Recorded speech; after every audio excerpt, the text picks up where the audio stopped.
Cody qualifies and Cargill retains. Let's talk about Friday Night Smackdown.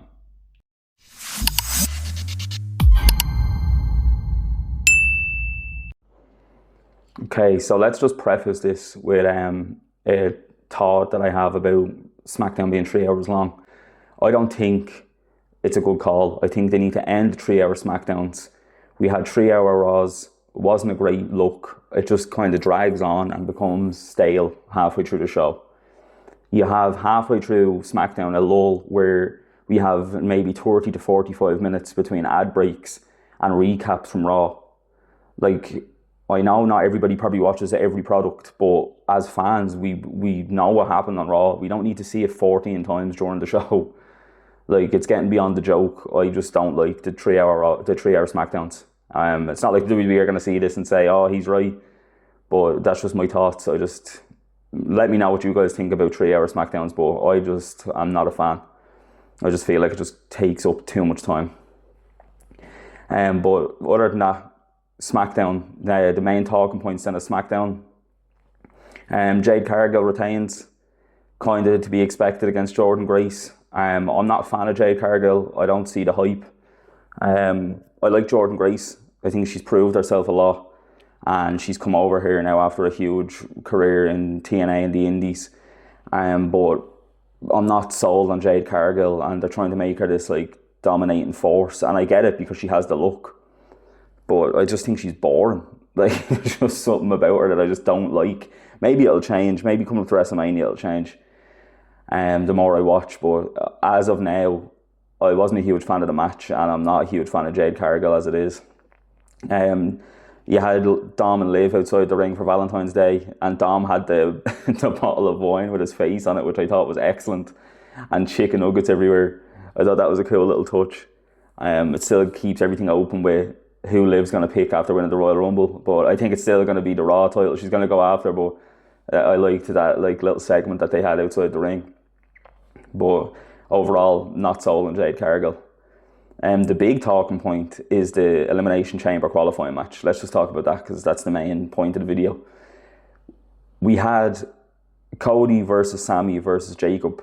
Was not expecting them to do the three guys together. I thought they were going to do them in separate matches so they'd all get into the chamber, or at least two, maybe Cody and Jacob in the chamber to kill each other. But to do them all three at the same time, I was a bit shocked. Obviously, we had Drew McIntyre backstage cutting a promo on everybody and saying how he wants Sami to win, and he says this to Sami's face too, so that was pretty cool.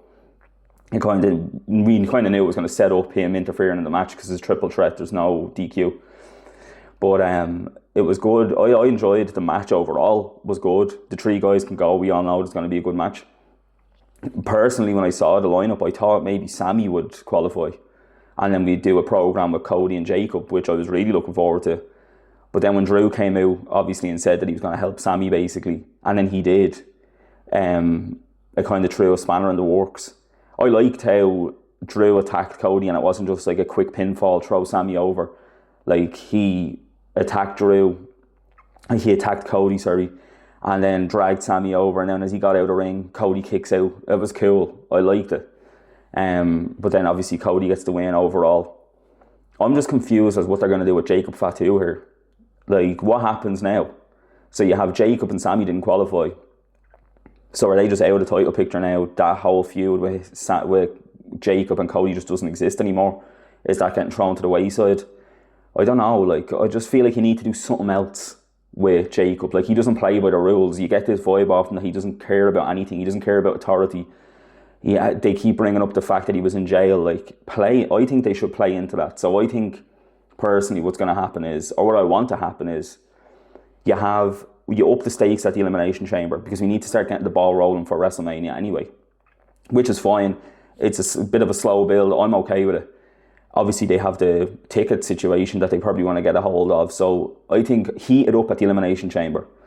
Cody's coming to the ring, and we have an Edge and Kofi situation. And Jacob Fatu attacks Cody, takes his spot, jumps into the pod, gets into the Elimination Chamber match. They lock the chamber and it starts. What can you do then? But then you kind of have Jacob to win the match. And then set up some way Cody gets into the main event. Maybe Nick Aldis is like, here, look, that's not fair. We need to get Cody into that main event as well. Like, you can't be just taking people out. Then you have a stipulation to make it a triple threat. I feel like all I talk about here is triple threat matches and fatal four-way matches. But when you have this many major players, you need to figure out a way to fit them all in. And a multi-man match will always do that. Like we saw it last year with Punk, Rollins and Roman in the triple threat match. It makes sense. But this would make sense. I think that's what they need to do with Jacob Fatu. Don't throw him to the wayside. Don't just put a pin in the feud and leave it there. I want to see him at WrestleMania. I think whatever he's building with Cody is great. I feel like there's a cool animosity building between the two of them. They're both good workers. They have a kind of, like, I feel like they work well together. They have natural chemistry. So let's keep them on a crash course to WrestleMania. I wanted them to have a singles match at WrestleMania originally. I feel like a no-holds-barred match for them at WrestleMania would be great.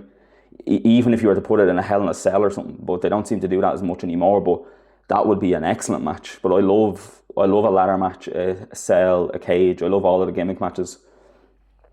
But I think throw Jacob in to attack Cody, throw him into the chamber. Then you have a reason for them all to fight at WrestleMania. If Drew's going to hold the title to WrestleMania. Like, we still don't know, is Drew going to defend the title at Elimination Chamber? I doubt it. But yeah, I just think that's what you need to do with Jacob. Like, don't leave him. Don't cast him out now and leave, like, let that feud go cold. I like that feud.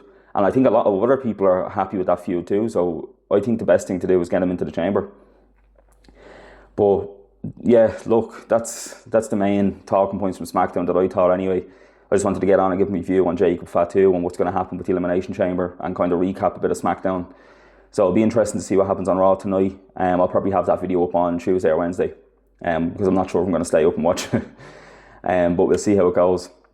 But let me know, do you think Jacob needs to be back in the title picture? Do you think he pulls some sort of shenanigans at the Elimination Chamber? Or in the lead-up, we still have 2 weeks.